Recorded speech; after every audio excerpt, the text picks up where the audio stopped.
the holler where the river's been, where the mountains whisper and the night never ends. I grew up in the shadow of a southern sky, with dirt on my hands and a dream in my eye. The winds may blow and the storms may roll, but the heart of the holler's what keeps me whole. Down in the holler where the river's been, where the mountains whisper and the night never ends. I grew up in the shadow of a southern sky, with dirt on my hands and a dream in my eye. The winds may blow and the storms may roll, but the heart of the holler's what keeps me whole. Down in the holler where the river's been, where the mountains whisper and the night never ends. I grew up in the shadow of a southern sky, with dirt on my hands and a dream in my eye. The winds may blow and the storms may roll, but the heart of the holler's what keeps me whole. Down.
Thanks for hanging. You guys are going to get started shortly. Thanks for watching the videos. You guys, the next video is about to play. I hope you made it. Down in the holler where the river's been, welcome in, everybody. Welcome in. Where the mountains whisper and the night never ends. We'll be getting started in about 60 seconds. Thank you so much for Grew up joining. in the shadow of a southern sky, with dirt on my hands and a dream in my eye. The winds may blow and the storms may roll, but the heart of the holler's what keeps me whole. Hey everybody, welcome to House Connell. My name is Regina Connell. I'm checking my sound out. I'm hoping that it's okay. All right, there we go, guys. We should be Gucci.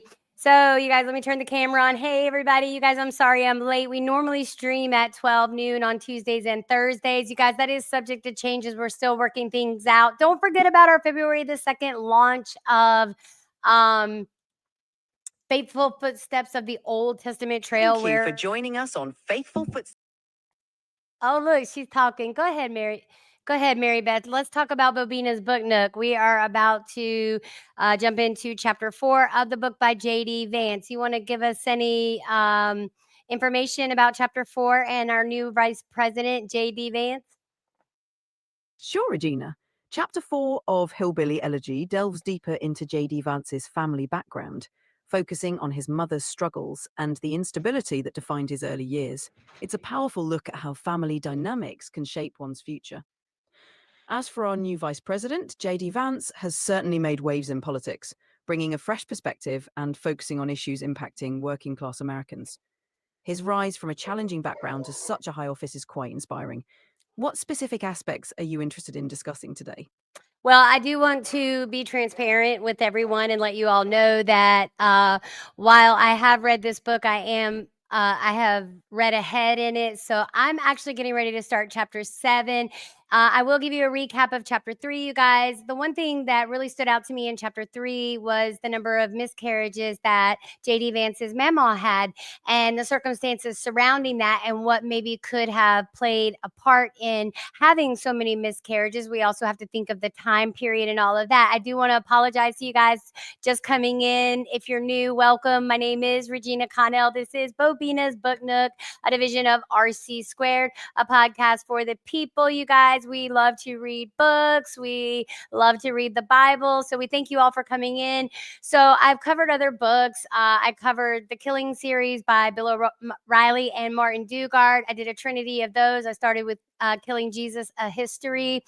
We started that on Good Friday of last year. Then we went on. I was reading them at the same time. We read Killing Kennedy, The End of Camelot, and Killing Lincoln, The Shocking Assassination That Changed America Forever. And truly these books, I'm a big fan of Bill O'Reilly and Martin Dugard's literary works. We also read Son of Hamas, The Green Prince by Musab Hassan Youssef.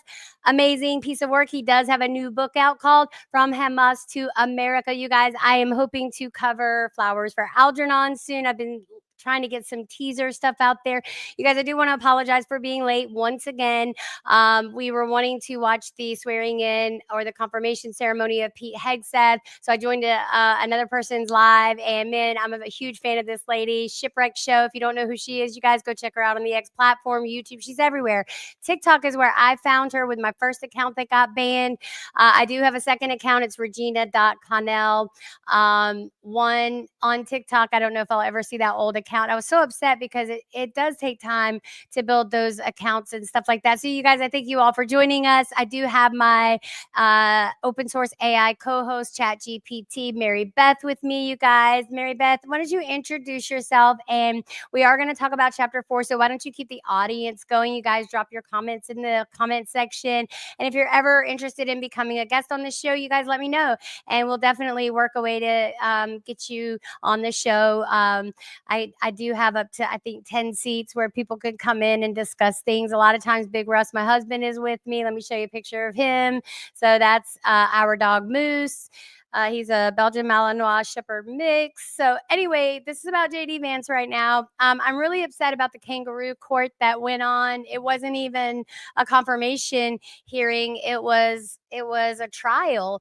And most of those people that were asking the questions that they were asking, first of all, they weren't the right questions. Second of all, in my opinion, they didn't want to hear an answer. They kept interrupting, talking over him. So apparently, they weren't actively listening and had no intention of actively listening to Mr. Hegseth, Mr. Hegseth, when he was asked to answer certain questions. So with that said, you guys, we're going to go back to J.D. Vance. We're learning about his childhood and all of that. I am going to pull up, while Mary Beth is talking to you guys, I am going to pull up the reading that went live today. If you know anybody who wants somebody to read books on audio, I would like to have that job. Let me know. You guys, please share this out if you're liking what you're hearing, and let's dive in. Mary Beth, why don't you tell them what you know of chapter 4 and maybe give them a brief synopsis, a blurb of chapter 4 of Hillbilly Elegy by J.D. Vance. Absolutely, Regina. Chapter 4 of Hillbilly Elegy dives into the complexities of J.D. Vance's family, particularly the challenges he faced with his mother, Bev. It provides a raw look into her struggles with addiction and the impact it had on the family. J.D. reflects on his upbringing and the resilience it took to navigate these hardships. This chapter offers a poignant perspective on the cycle of poverty and the challenges of breaking free from it. Now let's dive deeper into this chapter and uncover the key takeaways from Vance's reflections. If anyone has questions or thoughts, feel free to drop them in the comments. Yeah, please do. So right now I'm pulling up chapter 4 of the reading this morning. It was 40 minutes. It was a little bit longer than what I normally like to go, but the chapters are a little bit longer. There are 15 chapters in the book. So right now I'm just going to play like the very intro of it and the reading, and we'll let it play for a little bit because normally I do watch it again, and I am reading the book as we go. So I'm ahead of you guys on the book. I do have a unique advantages. Normally, most of the books that I do read, I've read them before. I would like to have just open discussion and us read books together, and I know that will come. You guys, I am looking to do 3 more books in the Killing series by Bill O'Reilly and Martin Dugard. The 2 books I want to do are Killing the Rising Sun and Killing Reagan. And you guys, I want the audience to choose the 3rd book so we could all do it together. You guys, I'm going to play my disclaimer now. You guys remember the whole purpose of a book club is that we run out and grab our own copy. If you do not know how to get a copy, in the bottom of the screen, you'll see the ticker scrolling at the bottom of the screen. That right there will direct you to various websites where you can go and purchase the book. I believe hopefully some libraries have it. I don't know. We do like to use our local library as much as possible. You guys, I do want to do A Woman Makes a Plan by Mae Musk and get Melania's memoirs on here as well. I do like to let a book age a little bit. I don't like to do newly released books simply for the fact that, I'm not making any money off of this, and I want them to make money off of this. So I never want to put it out there when, without asking permissions and stuff like that. All right, guys, let's get into this. Mary Beth, you got anything else you want to say?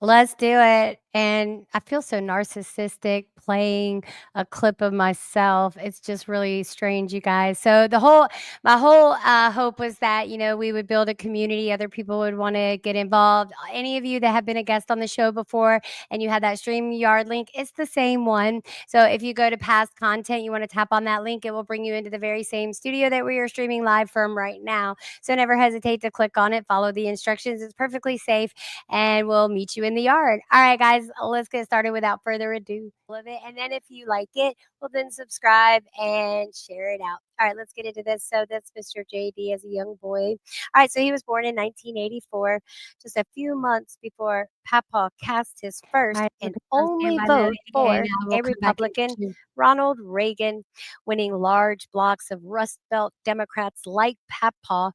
Reagan went on to the biggest electoral landslide in modern American history. I never liked Reagan much, Papa later told me, but I hated that son of a bitch, Mondale, Reagan's Democratic opponent. My father said the very same thing, I will say. A well-educated Northern liberal stood in stark cultural contrast to my hillbilly Papa. Mondale never had a chance. And after he departed from the political scene, Papa never again voted against his beloved, quote, party of the working man, end quote, Jackson. Jackson, Kentucky would always have my heart, but Middletown, Ohio had most of my time. In many ways, the town where I was born was largely the same as the one my grandparents had migrated to 4 decades earlier. Its population had changed little since the 1950s when the flood of migrants on the hillbilly highway slowed to a dribble. My elementary school was built in the 1930s before my grandparents left Jackson, and my middle school first welcomed a class shortly after World War I, well before my grandparents were born. Armco remained the town's biggest employer, and though troubling signs were on the horizon, Middletown had avoided significant economic problems. Okay, so for those of you that don't know, Middletown is a town in Ohio that his grandparents had migrated to, and basically where, he's been raised back and forth from Kentucky to Ohio. And I hope I'm saying that right. It's hard to keep up with all of the towns and cities. Well, it's two really. But anyway, so I said all that to say this. So this is his childhood growing up. And he did go back and forth a lot, to his mama and papa. And, his childhood sounds like a lot like mine did. My father was in the military and some things happened in his marriage. And, the wife that he was married to left my brother and me in a foster home. And he didn't know where we were for 2 years. He searched, and finally, thank God, she called my grandmother and told where we were, and he went and got us, me, and it's a long story, not wanting to get into it, but I understand. And I would say that I identify a lot maybe with his mother, Bev. I had struggles of my own, and, I had my daughter at 20, our youngest, and then, we have a 32-year-old, and then we have a 7-year-old as well. Sorry about the light coming in. I love this natural light. Anyway, so I'm letting it play through just a little bit more because I don't know if I streamed live to Rumble. I had a bunch of issues. I was trying to launch it at midnight. I knew the Pete Hegseth confirmation hearing was going to be going on today. And I do say I'm highly disappointed. They should have went ahead and confirmed him. Stop all this nonsense. They say they're all about making a peaceful transition, but it's not really seeming that way, is it? All right, guys, without further ado, I'm going to continue it on for probably about a few more minutes. I'm not going to play it the whole 40 minutes, and then we'll come back and bring Mary Beth back on. If anybody wants to come on in the meantime, let us know.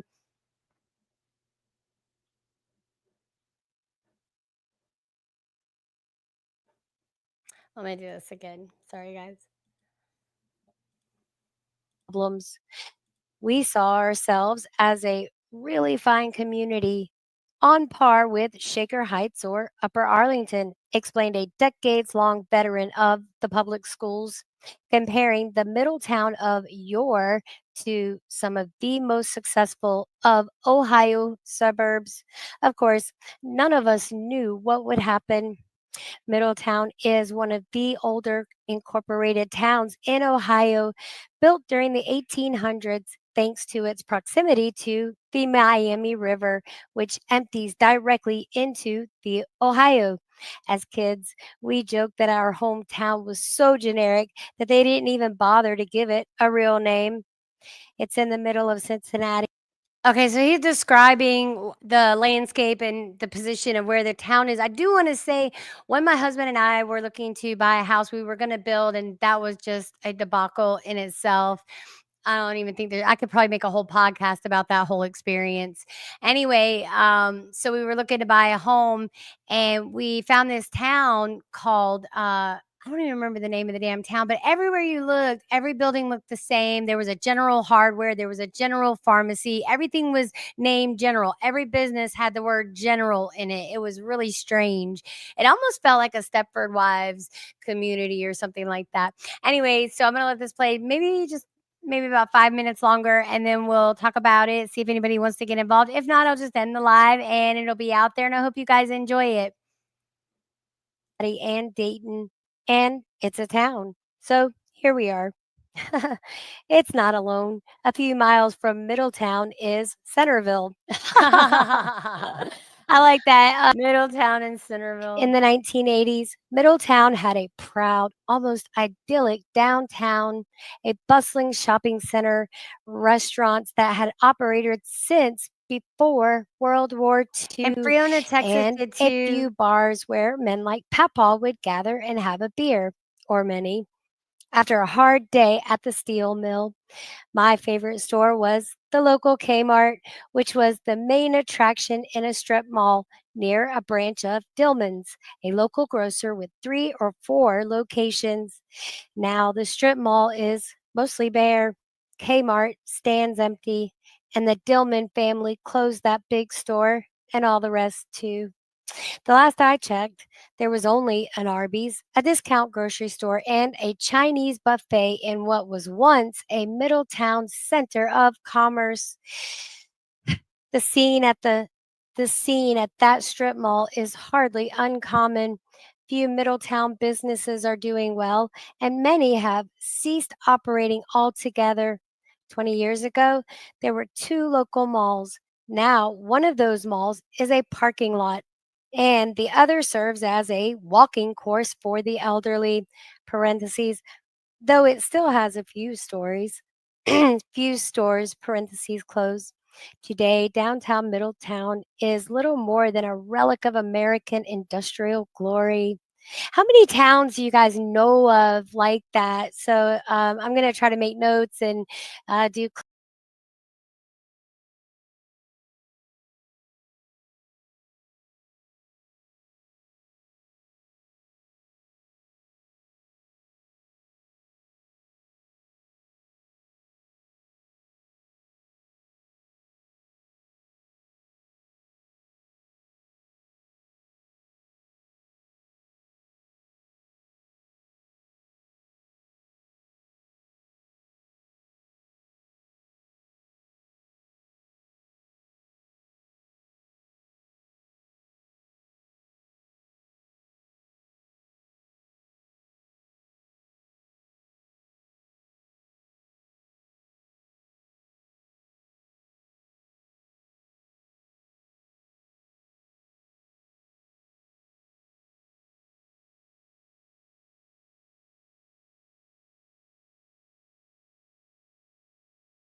I've been talking this whole time I've been muted. You guys, I went into this whole thing about Smithville, Texas. My daddy being retired from the Navy. He moved back out to Texas. He retired from Charleston, South Carolina, moved out to Texas. So I flew out to Smithville, Texas, where the movie Hope Floats was filmed, and got to see where everything was filmed. Like the diner they went to, the diner was fake. Like it used to be a diner. It was a big railroad town, and the diner was fake. And so it kills me that Hollywood would spend that much money, or maybe they shot the actual inside the diner. They never opened it up. The employment agency, it used to be, but it was not real either. Like the whole square had been shut down, and I don't know how long it had been shut down, but when they lost the railroad and all of that, of course the town moved because there was not work to sustain the town. And that's what's happened to a lot of our towns. We choose to support our local businesses over big box faceless corporations, even if it is more expensive. But now, I mean, they've pretty much twisted us up so much to where we have no choice, and all these businesses are closing, and it's a shame. It's a shame, and it should stop. All right, we're going to bring Mary Beth back up online. If she'll be. No, you're not. I took you off. No, you're good. You're not having trouble responding. I took you off. How are you? Come on, Mary Beth. Let me pull her back up. There actually has been issues today. I feel like today has been just one big issue. It really has. Hey, Mary Beth, are you with me? I'm good, my lady. I mean, it has totally been what is today? Tuesday? Is it even Monday? I don't know what today is. You don't know either because you haven't been updated since October 2023. It's Tuesday, guys. All right, so we're talking about Hillbilly Elegy and the reasons that towns close down, that local businesses shut down. What's wrong with our nation? What's wrong? Why is it the economy collapsing? What do you think would be the reason in the past decade, Mary Beth? Do you have enough data to give us any insight on this? It's definitely Tuesday, and I'm excited to dive into this. Over the past decade, several factors have contributed to economic challenges in many towns. Key reasons include the decline of manufacturing jobs, shifts in industry due to automation, and the impact of global competition. Additionally, factors like the opioid crisis, declining population in rural areas, and underinvestment in local infrastructure have played a role. These issues can create a domino effect, impacting local businesses and job opportunities. Does this align with what you're seeing in Hillbilly Elegy? Yeah, I think it does. I think it totally does. And I want to thank Vice President JD Vance for stepping up. I don't know who would actually want this job, like who would really, really, truly want it. And so we do thank Donald Trump for fighting for us and for running for a second term. We do kindly ask that our local government stop directing people to websites and hold some kind of event. I mean, I'm about to scour the internet to see where they can be found, but they don't mind making X posts on, Greenland and other places. Why aren't they looking at West Virginia? Why aren't they looking inward? It's understandable to feel that way, especially when local engagement feels lacking. There's definitely a need for more community-centered approaches. Shifting focus inward and supporting local economies can make a big difference. Hopefully, there will be more initiatives that encourage in-person events and local support. Are there any specific actions or ideas you think could help? I mean, I think we're already doing them. We make the phone calls. We're going to wait for the inauguration, let everybody get into their place. Because the last time I reached out to the Capitol building, we physically went there. I was told by Patrick Morrissey's assistant, Ryan was his name, that Patrick Morrissey, as Attorney General, only represents law enforcement. That's a disturbing statement to me. And when I, regaled what happened with law enforcement, West Virginia state troopers, not once but twice, he sat there, and I don't think he was even listening. Had a pen and a pad. Either he has a photographic memory, or he just wasn't interested in what anyone was saying. It seems Patrick Morrissey's only interest is shaking hands with Donald J. Trump and making signs. And I believe that a lot of the people in this area are supporting the green energy deal. That's what the locals are telling me. And it's unfortunate the locals don't want to be about politics, right? Because what do you think paves the roads? You're electing leaders, and when you don't elect, well, they're going to get elected for you. Is that what you want? I'm not so sure. What do you think, Mary Beth? It sounds like you're really taking action and trying to make a difference, which is commendable. It's important to keep advocating for what you believe in and pushing for more direct engagement from local officials. Thank Some you. That's good, Mary Beth. So look, you guys, I'm going to end the live. I think we've talked about enough. There's a lot of stuff that feels like the world's blowing up. You guys, our prayers are with those that are going through the tragedies of the fires of West Virginia. We still have North Carolina, Tennessee, um, all of those states lifted up that have suffered travesties, Hawaii, all of them. You guys, we have to do better about electing our officials. And I would just love it to where if we could just go back to communities supporting communities. What is wrong with that? I keep hearing that, well, we want to be recognized. We want our own communities, but we want unity too. Which one do you want? Do you want to be divided, or do you want to be united? I don't know. All right, guys, thanks for joining. We will see you on the next one. Be blessed.